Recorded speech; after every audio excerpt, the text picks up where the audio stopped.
నమస్తే, welcome to our channel. Diabetes ఈ మధ్య కాలంలో తరచుగా మనం వింటా ఉన్నాం.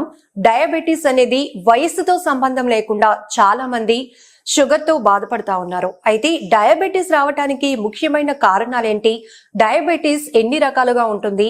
డయాబెటీస్ పేషెంట్స్ తీసుకోవాల్సినటువంటి డైట్, ముఖ్యమైన డైట్ ఏంటి అడిగి తెలుసుకుందాం. మనతో పాటు డాక్టర్ సతీష్ గారు ఉన్నారు. నమస్తే డాక్టర్ గారు, వెల్కమ్ అండి. నమస్తే. డయాబెటీస్ అసలు ఇది ఎన్ని రకాలుగా ఉంటుందండి? ఎటువంటి జాగ్రత్తలు తీసుకోవాలి? డయాబెటీస్ అనేది ఈ మధ్య కాలంలో చూస్తే ప్రతి ఒక్కరు చాలా మందిలో ప్రతి ఇంట్లో ఎవరో ఒకరు డయాబెటీస్ సమస్యతో బాధపడడం అనేది ఈ మధ్య కాలంలో చూస్తున్నాం. అయితే ఈ డయాబెటీస్ అనేది అంటే ఏజ్తో సంబంధం లేకుండా ఎవరికన్నా రావచ్చు. అంటే 1 year బేబీ దగ్గర నుంచి 95 years 100 years ముసలి వాళ్ళ వరకు ఎవరికన్నా షుగర్ వచ్చే పాసిబిలిటీస్ అయితే ఉంటాయి. అయితే ఎక్కువగా కనిపించేది ఏంటంటే ఆఫ్టర్ 30 years 40 years అబోవ్ ఉన్న వాళ్ళకి, అంటే పెద్దవాళ్ళలో ఎక్కువగా మనం షుగర్ చూస్తూ ఉంటాం. అయితే చిన్నపిల్లలకి రాదంటే చిన్నపిల్లలకు కూడా వచ్చే అవకాశం ఉంటుంది. ఈవెన్ 1 year బేబీ కూడా, 1 year లోపు ఉన్న బేబీస్ కూడా షుగర్ వచ్చే పాసిబిలిటీస్ కూడా ఉంటాయి. అయితే చిన్నపిల్లల్లో ఒక 20 years లోపు ఉన్న చిన్నపిల్లల్లో వచ్చేటటువంటి డయాబెటీస్ని మనం టైప్ 1 డయాబెటీస్ అని చెప్పుకుంటాం. అది పెద్దవాళ్ళలో కనిపించేటటువంటి డయాబెటీస్ని మనం టైప్ 2 డయాబెటీస్ అని చెప్పుకుంటాం.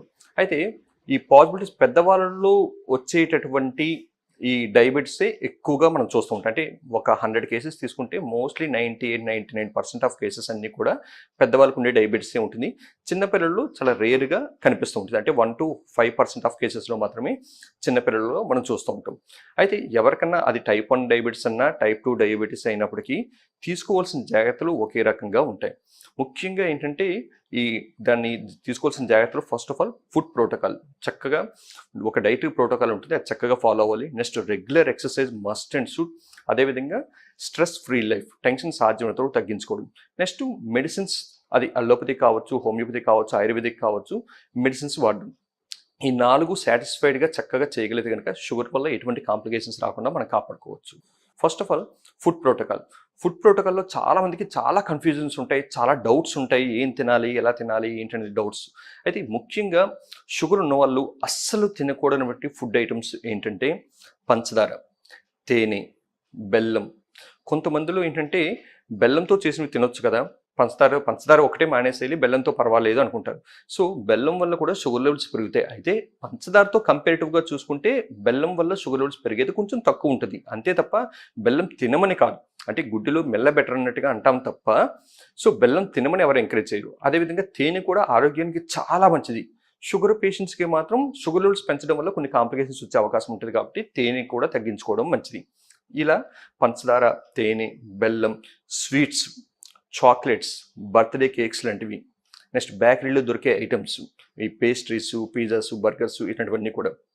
Next ice creams, cool drinks, అదేవిధంగా క్రీమ్ బిస్కెట్స్, నెక్స్ట్ అదేవిధంగా హార్లిక్స్, బోర్నవిటా, బూస్ట్, ఈ టైప్ ఆఫ్ ఫుడ్ ఐటమ్స్ అన్నీ కూడా మోస్ట్లీ అస్సలు తినకూడనటువంటి ఫుడ్ ఐటమ్స్.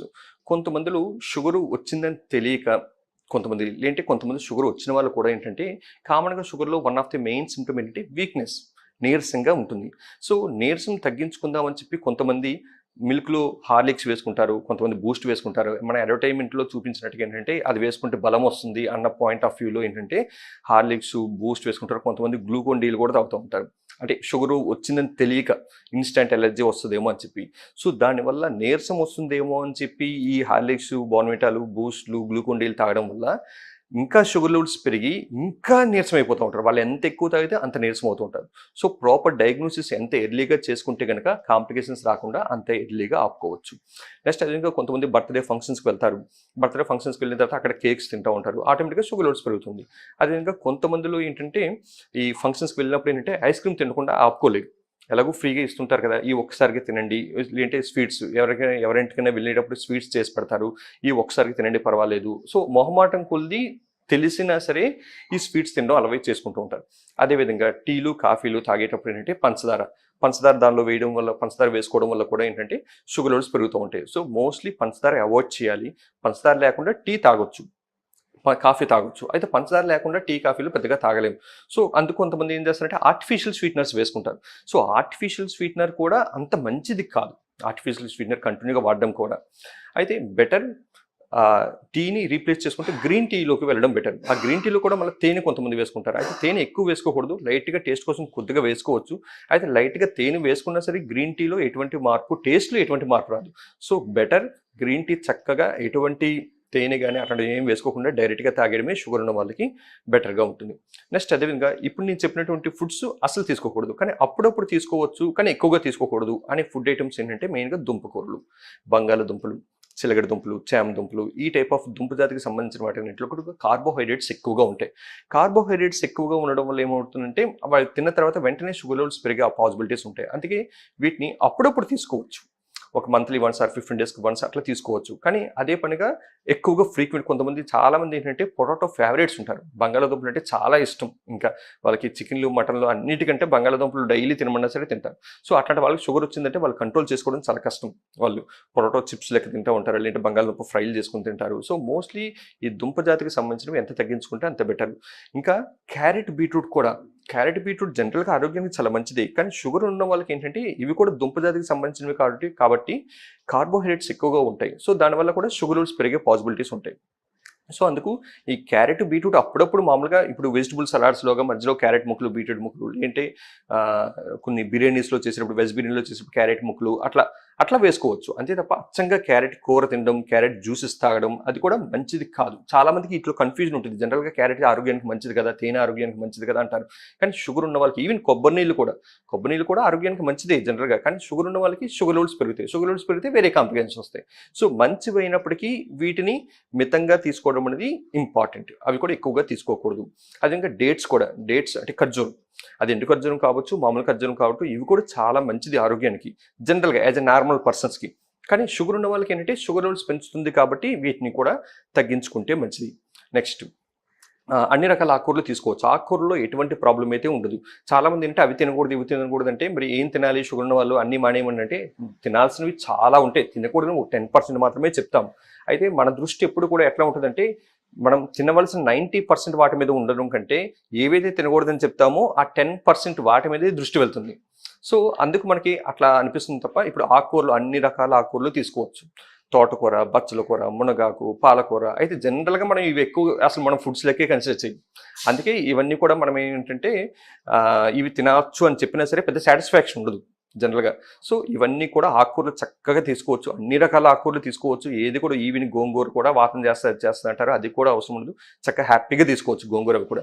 అయితే ఆకుకూరలు తినేటప్పుడు కూడా ఏంటంటే ఏదో కొద్దిగా ఇప్పుడు రసం, చారు, పప్పు అవి కలుపుకొని ఏదో కొద్దిగా ఆకుకూర కొద్దిగా పెట్టుకొని ఫ్రై కర్రీ ఇలాగా తినడం, అదే ఆకుకూర తినడం అంటే అది కాదు. ఆకుకూర తినడం అంటే ఓన్లీ రైస్, ఆకుకూర అంతే ఉండాలి, ఇంకేం ఉండకూడదు. రైస్ ఒక ఫుల్ క్వాంటిటీ ఉందంటే దానిలో హాఫ్ ఆఫ్ ది మొత్తం క్వాంటిటీలో ఆకుకూర ఉండాలి. అంటే రైస్లో ఆకుకూర మొత్తం కలుపుకునేటట్టు తినాలి, అది ఆకుకూర తినడం అంటే. అంతే తప్ప జనరల్గా మనం తినే దానిలో ఇప్పుడు రసం వేసుకొని, పప్పు వేసుకొని కొద్దిగా నంచుకొని తింటాము అట్లా అంటే అది ఏమాత్రం సరిపోదు. ఎందుకంటే ఆకుకూరల్లో వచ్చే న్యూట్రిషన్ బాడీకి ఫుల్ ఫ్లెడ్జ్డ్గా అందాలి అంటే first of all vegetable juice లెక్క అలా చేసుకుంటే ఇంకా బెటర్. అట్లా కాదు, బాయిల్ చేస్తేనే 50% న్యూట్రిషన్ పోతుంది. ఆ 50%లో కూడా మనకు కొద్దిగా తింటే ఏమాత్రం సరిపోదు. సో కొంచెం ఆకుకూర ఎక్కువగా కలుపుకొని తినాలి. అదేవిధంగా అన్ని రకాల పప్పులు తీసుకోవచ్చు, కందిపప్పు, పెసరపప్పు, మినపప్పు, అన్ని రకాల పప్పులు తీసుకోవచ్చు, అదేం ప్రాబ్లం కాదు. నెక్స్ట్ హై ప్రోటీన్ కూడా ఉంటుంది, ప్రోటీన్ కూడా ఎక్కువగా ఉంటుంది. పప్పులు కూడా అన్ని రకాలు తీసుకోవచ్చు. నెక్స్ట్ కూరగాయలు కూడా అన్నీ తీసుకోవచ్చు ఎక్సెప్ట్ దుంపకూరలు సాధ్యమైనంత వరకు తక్కువ తినాలి, ఎక్కువ తినకూడదు దుంపకూరల వరకు. నెక్స్ట్ డ్రై ఫ్రూట్స్కి వచ్చేసరికి డేట్స్ తగ్గించుకోవాలి. అంటే ఖర్జూరం సాధ్యమైనంత వరకు తగ్గించి తినాలి. అప్పుడప్పుడు కావాలంటే 1 or 2 అలా తీసుకోవచ్చు, కానీ ఎక్కువగా ఖర్జూరం ఎక్కువ తినకూడదు. మిగతా డ్రై ఫ్రూట్స్ అన్ని కూడా బాదం పప్పు, పిస్తా పప్పు, జీడిపప్పు, అంజూర, అక్రూట్ ఇట్లాంటివన్నీ తీసుకోవచ్చు. అయితే బాదం పప్పు లాంటివి ఏంటంటే రాత్రిపూట నానబెట్టి మార్నింగ్ ఒక 2-3 అట్లా తినడం వల్ల ఏంటంటే బాడీకి అబ్జార్ప్షన్, అంటే లోపల అబ్జార్ప్షన్ మంచిగా ఉంటుంది. డైరెక్ట్గా తినేదానికంటే ఇట్లా నానబెట్టుకుని తినే వాటిల్లో ఏంటంటే అబ్జార్ప్షన్ మంచిగా అవుతుంది, కాబట్టి అలా నానబెట్టుకుని తినడం బెటర్. అది కూడా డ్రై ఫ్రూట్స్ ఏంటంటే ఎక్కువ తీసుకోకూడదు. డ్రై ఫ్రూట్స్ అంటే కొద్దిగా ఒక 2 బాదం పప్పు, 2 పిస్తా పప్పు, 2 జీడిపప్పు, ఒక అంజూర, ఒక అక్రూటు, 2 కిస్మిస్ అట్లా కొద్దిగా అన్ని ఒక బౌల్లో వేసుకొని అన్ని రకాల వెరైటీస్ ఒక బౌల్లో వేసుకొని స్నాక్స్ లాగా, అంటే భోజనానికి మధ్యలో కావాలంటే స్నాక్స్ లాగా తీసుకోవచ్చు. అంతే తప్ప ఒక 5-6 జీడిపప్పులు కొంతమంది టేస్ట్గా ఉంటాయని చెప్పి ఎక్కువ తింటూ ఉంటారు. అట్లా తినడం వల్ల కూడా హై క్యాలరీస్ ఎక్కువ డ్రై ఫ్రూట్స్, ఎందుకంటే క్యాలరీస్ ఎక్కువ ఉంటాయి కాబట్టి బాడీ మళ్ళీ వెయిట్ పెరిగే పాసిబిలిటీస్ అట్లాంటివి ఉంటాయి. సో మోస్ట్లీ డ్రై ఫ్రూట్స్ని ఎంత మితంగా తింటే అంత మంచిది అన్నప్పటికీ ఎక్కువ తీసుకుంటే ఏది మంచిది కాదు. సో ఏదైనా లిమిట్లో తీసుకుంటే మంచిగా ఉంటుంది. నెక్స్ట్ ఎక్కువగా ఈ ఫ్రూట్స్కి వచ్చేసరికి చాలామంది అసలు షుగర్ ఉన్న వాళ్ళు అసలు ఫ్రూట్స్ తింటే షుగర్ పెరిగిపోతుంది అన్న పాయింట్ ఆఫ్ వ్యూ ఉంటుంది. అసలు ఫ్రూట్స్ తినరు అసలు చాలామంది. సో అలా కాదు, ఫ్రూట్స్ తినకపోతే ఏమవుతుందంటే న్యూట్రిషన్ బాడీకి అందదు. అంటే vitamins, minerals, anti oxidant properties అనేవి ఫ్రూట్స్లో ఎక్కువగా ఉంటాయి. సో ఫ్రూట్స్ ఖచ్చితంగా తీసుకోవాలి. అయితే కొన్ని రకాల ఫ్రూట్స్ ఎక్కువ తినకూడదు. అవేంటంటే మామిడి, సపోటా, తీపి ద్రాక్ష, అరటిపళ్ళు, సీతాఫలాలు, పనస తొనలు ఇవి తినకూడదు. ఎందుకంటే కొంచెం ఇవి తింటే ఏమవుతుందంటే షుగర్ లెవెల్స్ కొంచెం తొందరగా పెరిగే అవకాశం ఉంటుంది కాబట్టి ఇవి తినకూడదు. అదే స్ట్రిక్ట్లీ కంట్రోల్లో ఉంటే షుగర్ లెవెల్స్ అనేది చక్కగా ఎప్పుడు కూడా నార్మల్ లెవెల్లో ఉంటే ఇవి కూడా ఏవైతే తీసుకోకూడదని చెప్పానో ఇవి కూడా తీసుకోవచ్చు. ఈవెన్ మ్యాంగోస్ కూడా చక్కగా తీసుకోవచ్చు. అయితే ఫుల్ మొత్తం ఒకేసారి మ్యాంగో మొత్తం తినేయడం కాకుండా స్లైసెస్లో కట్ చేసుకుని ఒక 1 or 2 స్లైస్ అట్లా తీసుకోవచ్చు. లైట్గా అట్లా 1 or 2 స్లైడ్స్ తీసుకుని ఆ రోజు ఇంకొంచెం ఫుడ్ క్వాంటిటీ కొంచెం తగ్గించుకుని ఆ రోజు కొంచెం ఎక్సర్సైజ్ చేసుకుంటే అంటే మనం ఈ తీసుకున్న తాలూకా పెరిగినటువంటి షుగర్ లెవెల్స్ని కాంపన్సేట్ చేయడానికి ఈ వేరే ఫుడ్ క్వాంటిటీని తగ్గించుకోవడం, అంటే ఆ రోజు మీల్స్ కొంచెం తక్కువ తినడం, నెక్స్ట్ అదేవిధంగా కొంచెం ఎక్సర్సైజ్ ఎక్కువ చేయడం చేస్తే ఇవి కూడా అట్లా ప్లాన్డ్గా చేసుకుంటే ఏవైతే తినకూడదని చెప్పామో అవి కూడా అప్పుడప్పుడు తీసుకోవచ్చు. ఫ్రూట్స్ విషయానికి వస్తే సో మిగతా ఫ్రూట్స్ అన్ని కూడా యాజ్ ఇట్ ఈస్గా తీసుకోవచ్చు. మిగతా బత్తాయి, నారింజ, కమల, బొప్పాయి, దానిమ్మ, పుచ్చకాయ, జామకాయ, రేగిపళ్ళు, పైనాపిల్ ఇట్లా ఫ్రూట్స్ మిగతావన్నీ కూడా తీసుకోవచ్చు. చాలా మందికి ఈ విషయం తెలియదు. ఈ విషయం అసలు ఫ్రూట్స్ తినడమే మానేస్తారు కంప్లీట్గా. అయితే ఈ బొప్పాయి ఈ ఫ్రూట్స్ కూడా బాగా ముగ్గినవి తినొచ్చు అని చెప్పినటువంటి ఫుడ్స్ కూడా బాగా ముగ్గిన వాటిలో మళ్ళీ షుగర్ లెవెల్స్ ఎంతో కొంత ఉంటుంది. సో బాగా ముగ్గినవి కాకుండా కొంచెం కాయలా ఉన్నవి, ఇప్పుడు బొప్పాయి కావచ్చు, లేదంటే జామకాయలు కావచ్చు, ఇవన్నీ కూడా బాగా ముగ్గినవి వాటి కాకుండా కొంచెం కాయలా ఉన్న వాటిని తీసుకుంటే ఇంకా మంచిది. ఒక 2-3 తీసుకున్నా ప్రాబ్లం ఉండదు. నెక్స్ట్ పుచ్చకాయలు మొత్తం తీసుకున్నా ప్రాబ్లం ఉండదు, ఎందుకంటే దానిలో మొత్తం వాటర్ కంటెంటే ఉంటుంది, క్యాలరీస్ కూడా పెద్దగా ఉండవు. నెక్స్ట్ చాలామంది ఏం చేస్తారంటే ఈ తినవచ్చు, ఇప్పుడు బొప్పాయి తినొచ్చు అని చెప్పాం. సో కొంతమంది ఏం చేస్తారంటే బొప్పాయి జ్యూస్ లెక్క చేసుకుని తాగుతూ ఉంటారు. సో జ్యూస్ లెక్క చేసుకొని ఏ ఫ్రూట్స్ కూడా తాగకూడదు. ఫ్రూట్స్గానే తినాలి. ఒకవేళ ఇన్ కేస్ బాగా సిట్రస్ ఫ్రూట్స్, ఇప్పుడు బత్తాయి ఇట్లాంటివి ఏంటంటే కొంచెం నారింజ ఇట్లాంటివి ఏంటంటే కొంచెం డైరెక్ట్గా తినడానికి మరి పుల్లగా ఉందనిపిస్తే వాటిని మాత్రమే జ్యూస్ లెక్క చేసుకోవాలి. ఆ జ్యూస్లో కూడా షుగర్ కంటెంట్ యాడ్ చేయకూడదు. వీలైతే కొద్దిగా తేనె వేసుకోవాలి. ఐస్ మళ్ళీ మిక్స్ చేయకూడదు. అట్లా ప్యూర్ జ్యూస్ లెక్క కావాలంటే అవి తీసుకోవచ్చు. నెక్స్ట్ ఫ్రూట్స్కు ఏ సీజన్లో దొరికే ఫ్రూట్స్ ఆ సీజన్లోనే తీసుకోవాలి. ఫ్రూట్స్ కూడా అంటే ఇప్పుడు మ్యాంగోస్ జనరల్గా దొరికేవి సమ్మర్లో దొరుకుతాయి. అదే ఇప్పుడు వింటర్లో దొరికేటటువంటి మ్యాంగోస్ దొరుకుతున్నాయంటే వాటిని స్టోర్ చేసి ఇప్పుడు వింటర్లో సేల్ చేస్తున్నారు అనమాట. సో అట్లాంటి ఫ్రూట్స్ కూడా తీసుకోకూడదు. ఏ సీజన్లో దొరికే ఫ్రూట్స్ ఆ సీజన్లో చక్కగా ఫ్రెష్గా ఉంటాయి, ఆ సీజన్లో తీసుకుంటే మంచిది. నెక్స్ట్ తొక్కలతో కలిపి తినగలిగేవి తొక్కలతో కలిపి తినాలి. ఇప్పుడు కొంతమంది ఏంటంటే జామకాయలు తినేటప్పుడు పైన తొక్కలు చెక్కేస్తారు, తొక్కలు తీసి తింటారు. కొంతమంది యాపిల్ తినేటప్పుడు పైన తొక్కలు తీసేసి తింటారు. సో తొక్కల్లో కూడా మంచి nutrition properties, anti oxidant properties, ఆ కలర్ ఇచ్చేటటువంటి ఏజెంట్స్ అవన్నీ కూడా మన బాడీకి చాలా ఉపయోగం. సో తొక్కలతో కలిపి తినగలిగేవి తొక్కలతో కలిపి తింటే మంచిది, ముఖ్యంగా జామకాయలు అట్లాంటివి. నెక్స్ట్ అదేవిధంగా ఇప్పుడు కొంతమంది జామకాయలు కూడా తినేటప్పుడు ఏంటంటే కట్ చేసుకుని దానిలో ఉప్పు కారం యాడ్ చేసుకుని తింటారు. అవి కూడా మంచిది కాదు. చక్కగా హెల్దీగా తినేటటువంటి ఫ్రూట్స్ మళ్ళీ మన అన్హెల్దీ చేసి మళ్ళీ తింటున్నట్టుగా ఉంటుంది, నేచురల్గా దొరికేదాన్ని కూడా. సో అట్లా కూడా చేయకూడదు. నెక్స్ట్ అదేవిధంగా మన లోకల్గా దొరికేటటువంటి ఫ్రూట్స్, అంటే మన లోకాలిటీలో దొరికే ఫ్రూట్స్, ఏ లోకాలిటీలో పండించే ఫ్రూట్స్ ఆ లోకాలిటీలో తినడమే మంచిది. మనకు చక్కగా దొరికే జామకాయలు, బొప్పాయిలు ఇట్లాంటివి, యాపిల్స్ మన ఏరియాలో దొరకవు, ద్రాక్ష దొరకదు. సో వాటిని ఎక్కడో పండించి స్టోర్ చేసి ఇక్కడ తీసుకొస్తారు. నెక్స్ట్ అదేవిధంగా హైయెస్ట్ పెస్టిసైడ్ కంటెంట్ ఉన్నటువంటి ఫుడ్స్లో యాపిల్ ఒకటి, ద్రాక్ష ఒకటి, దానిమ్మ ఒకటి ఉంటాయి.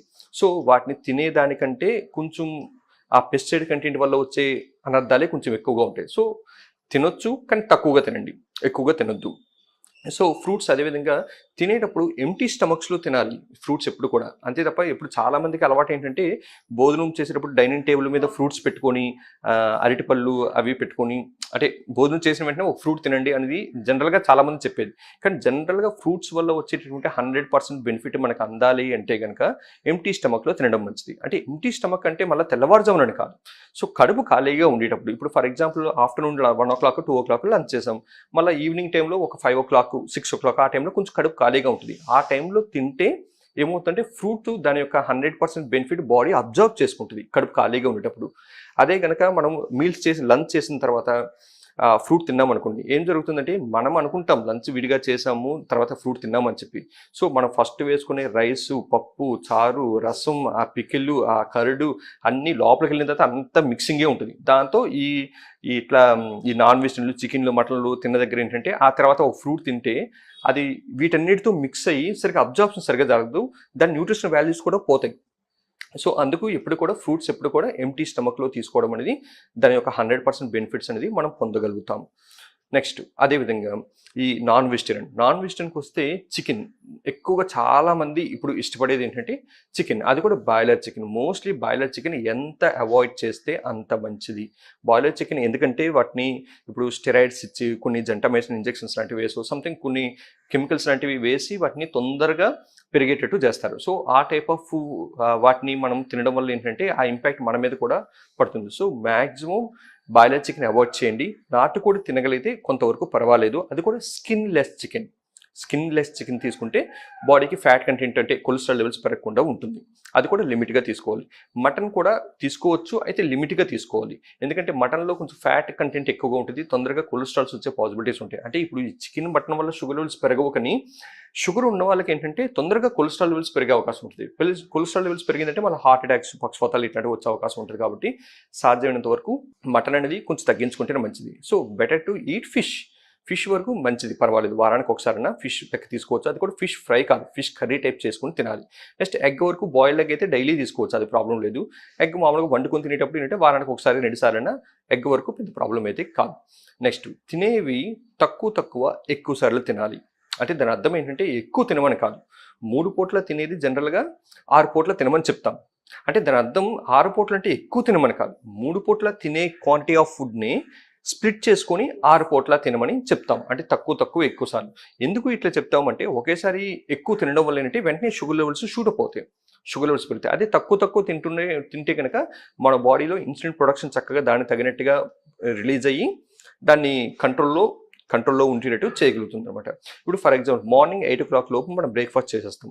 మార్నింగ్ 8 లోపు బ్రేక్ఫాస్ట్ చేసిన తర్వాత అంటే ఆఫ్టర్ 3 hours పోయిన తర్వాత అంటే 10 o'clock 11 o'clock ఆ టైంలో ఏంటంటే ఏదైనా స్నాక్స్ లాగా గ్రీన్ టీ కావచ్చు, లేదంటే ఈ డ్రై ఫ్రూట్స్ ఇందా చెప్పినట్టుగా డ్రై ఫ్రూట్స్ కావచ్చు, అవి తినాలి. మళ్ళీ 2 o'clock అలా లంచ్ చేస్తాం. మళ్ళీ ఈవినింగ్ 4 to 5 మధ్యలో ఏదైనా స్నాక్స్ లాగా మళ్ళీ గ్రీన్ టీ కావచ్చు, ఇట్లాంటివి ఏదైనా స్నాక్స్ లాగా లైట్గా తీసుకోవచ్చు. మళ్ళీ 8 o'clock లంచ్ చేస్తే మళ్ళీ నైట్ పడుకునే ముందు ఒక 10 o'clock జనరల్గా అందరూ పడుకునే టైం కాబట్టి ఆ టైంలో గ్లాస్ మిల్క్, అది కూడా ఫ్యాట్ ఫ్రీ మిల్క్, అట్లా కొద్దిగా ఎక్కువ సార్లు తీసుకోవడం వల్ల ఏంటంటే షుగర్ లెవెల్స్ ఒక్కసారిగా షూటప్ అవ్వకుండా మనం చేసుకోగలుగుతాం. ఇది ఫుడ్ వైజ్ కొంచెం ఇట్లా జాగ్రత్తలు తీసుకుంటూ. నెక్స్ట్ ఆయిల్ విషయానికి వస్తే ఏంటంటే ఒకేసారి ఎక్కువ అంటే ఎప్పుడు ఒక ఆయిల్ చాలామంది వాడుతూ ఉంటారు. ఒక రిఫైండ్ ఆయిల్స్ ఇప్పుడు కొంతమంది సన్ఫ్లవర్ ఫేవరెట్ ఉంటారు, సఫల్ ఆయిల్ ఫేవరెట్ ఉంటారు. అట్లా ఎప్పుడు ఒక ఆయిల్ కంటిన్యూస్గా సంవత్సరాల తరబడి అదే ఆయిల్ వాడుతూ ఉంటారు. సో అది కూడా మంచిది కాదు. ఆయిల్స్ ఎప్పటికప్పుడు చేంజ్ చేసుకోవాలి, ఎందుకంటే ఒక్కొక్క ఆయిల్లో ఒక బెనిఫిట్ ఉంటుంది. సో అన్ని రకాల బెనిఫిట్స్ మనకి కావాలి అంటే కనుక ఆయిల్స్ ఒక్కొక్కటి చేంజ్ చేసుకోవడం మంచిది. సో ఉన్న వాటిలో బెటర్ ఏంటంటే ఒకటి ప్యూర్ కోకోనట్ ఆయిల్ చక్కగా దొరుకుతాయి, లేదంటే నువ్వుల నూనె, లేదంటే రైస్ బ్రాన్ ఆయిల్, ఇవి కొంతవరకు బెటర్. పామ్ ఆయిల్ అనేది అసలు ఎప్పుడు వాడద్దు, ఎందుకంటే పామ్ ఆయిల్కి బర్నింగ్ పాయింట్ చాలా తక్కువగా ఉంటుంది. ఏమాత్రం కొద్దిగా వేడి చేసినా సరే దాని నుంచి టాక్సిన్స్ రిలీజ్ అవుతాయి. అట్లాంటి టాక్సిన్స్ ఉన్నటువంటి ఆ ఫుడ్ ఐటమ్స్ తింటే తొందరగా జాయింట్ పెయిన్స్ ఇట్లాంటివి వచ్చే అవకాశం ఉంటుంది. సో ఆయిల్స్ ఎప్పటికప్పుడు చేంజ్ చేసుకుంటే తింటే మంచిది. నెక్స్ట్ అదేవిధంగా ఒకవేళ అంటే ఈ మంత్ ఒక ఆయిల్, నెక్స్ట్ మంత్ ఇంకో ఆయిల్, నెక్స్ట్ మంత్ ఇంకో అట్లా అయినా చేంజ్ చేసుకోవచ్చు. లేదంటే కనుక మార్నింగ్ టిఫిన్స్లో ఒక ఆయిల్ వాడుకోండి, మధ్యాహ్నం లంచ్లో ఒక ఆయిల్ వాడుకోండి, నైట్ డిన్నర్లో అంటే కుకింగ్ ప్రిపరేషన్లో ఒక్కొక్క ఆయిల్ వాడుకోండి. లేదంటే 2-3 ఆయిల్స్ కలిపి కూడా వాడుకోవచ్చు. ఒక్కొక్కరు ఒక్కొక్కలా ఫాలో అవుతూ ఉంటారు. అయితే బెటర్ ఏంటంటే ప్యూర్ కోకోనట్ ఆయిల్ కానీ, నెక్స్ట్ నువ్వుల నూనె కానీ, నెక్స్ట్ తౌడు నూనె అంటాం కదా, రైస్ బ్రాన్ ఆయిల్, ఇవి కొంతవరకు బెటర్. అయితే ఆయిల్ ఏది వాడినా సరే పెర్ హెడ్ పెర్ మంత్ ఒక 1/2 లీటర్ కంటే ఎక్కువ ఆయిల్ పడకూడదు పర్ఫెక్ట్గా చెప్పాలి అంటే ఫర్ ఎగ్జాంపుల్ ఇంట్లో 4 members ఉన్నారంటే పెర్ మంత్ ఏంటంటే వాళ్ళకి 2 liters ఆయిల్ సఫిషియెంట్. కానీ మన ఇంట్లో ఏంటంటే 2 liters కాదు కదా, ఆల్మోస్ట్ 10 liters వరకు కూడా వెళ్ళిపోతూ ఉంటుంది ఆటోమేటిక్గా. సో అందుకే మనం అది ఫిక్స్ చేసుకోవాలి అంటే ఆ 2 liters ఆయిల్ని మనం పెట్టుకొని ఈ 2 liters ఈ మంత్ వరకు వాడాలి అని ఫిక్స్ చేసుకుంటే ఆటోమేటిక్గా మనం లిమిట్లో వాడతాం. సో అదేవిధంగా మార్నింగ్ టిఫిన్స్లోకి వస్తే ఈ ఆయిల్స్లో వేయించేవి, ఈ పూరీలు, గారెలు, బజ్జీలు, పునుకులు ఇట్లాంటివి ఆయిల్స్లో వేయించేవి కొంతమంది తింటూ ఉంటారు. అది కూడా షుగర్ ఉన్న వాళ్ళకి అస్సలు మంచిది కాదు. బెటర్ ఇడ్లీ, లేదంటే దోశ, లేదంటే ఉప్మా, కొంచెం ఇట్లా ఆయిల్స్ తక్కువ పడేవి టిఫిన్ తింటే మంచిది.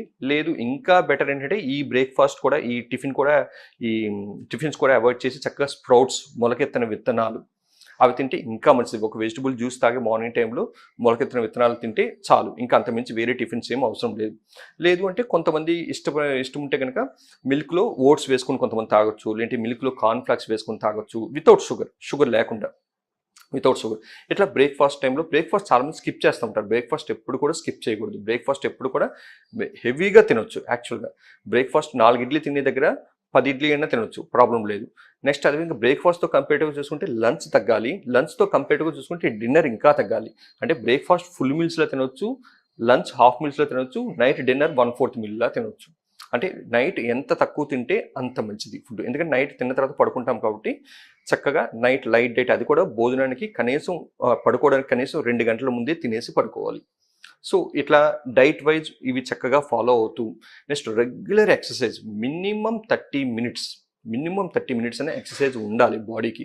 ఏదైనా వాకింగ్ కావచ్చు, సైక్లింగ్ కావచ్చు, స్విమ్మింగ్ కావచ్చు, యోగా కావచ్చు, మెడిటేషన్ కావచ్చు, ఏదైనా సరే మినిమం 30 మినిట్స్ బాడీకి ఎక్సర్సైజ్ ఉండాలి. నెక్స్ట్ అది స్ట్రెస్ ఫ్రీ లైఫ్, టెన్షన్స్ సాధ్యమైనంత వరకు. షుగర్ రావడానికి one of the main reason అంటే స్ట్రెస్ అనేది one of the main reason. So స్ట్రెస్ని తగ్గించుకోవాలంటే డ్యూ టు మెడిటేషన్ కావచ్చు, లేదంటే స్పిరిచువల్ బుక్స్ కానీ, పర్సనాలిటీ డెవలప్మెంట్ బుక్స్ కానీ, లేదంటే పూజలు ఎక్కువ చేసుకోవడం కావచ్చు, లేదంటే ప్రాణాయామ చేయడం, నెక్స్ట్ యోగాసనాలు వేసుకోవడం, ఇట్లాంటి వాటి వల్ల కూడా స్ట్రెస్ని సాధ్యమైనంత వరకు ఓవర్కమ్ చేయొచ్చు. నెక్స్ట్ విత్ మెడిసిన్స్లో ఏంటంటే ఇప్పుడు ఇంగ్లీష్ మెడిసిన్స్లో కామన్గా జనరల్గా జరిగేది ఏంటంటే కొంచెం ఇట్లా ఎక్కువ కాలం ఇంగ్లీష్ మెడిసిన్స్ వాడడం వల్ల దానికి సైడ్ ఎఫెక్ట్స్ ఉంటాయి. అట్లా కాకుండా హోమియోపతి మెడిసిన్స్ వాడుకోవడం వల్ల ఏమవుతుందంటే ఏదైనా కంట్రోలే, షుగరు ఇంగ్లీష్ మెడిసిన్స్ అయినా హోమియోపతి మెడిసిన్ అయినా ఏదైనా కంట్రోలే. అయితే ఇంగ్లీష్ మెడిసిన్స్లో సైడ్ ఎఫెక్ట్స్ ఉంటాయి, హోమియోపతి మెడిసిన్స్లో సైడ్ ఎఫెక్ట్స్ లేకుండా చక్కగా ఎటువంటి కాంప్లికేషన్స్ రాకుండా కంట్రోల్లో పెట్టుకోవచ్చు. సో అల్టిమేట్గా షుగర్ని మెయింటైన్ చేయాలంటే first of all diet, next exercise, next stress free life, fourth one regular medication. ఈ 4 మెయింటైన్ చేయగలిగితే షుగర్ వల్ల ఎటువంటి కాంప్లికేషన్స్ రాకుండా కాపాడుకోవచ్చు.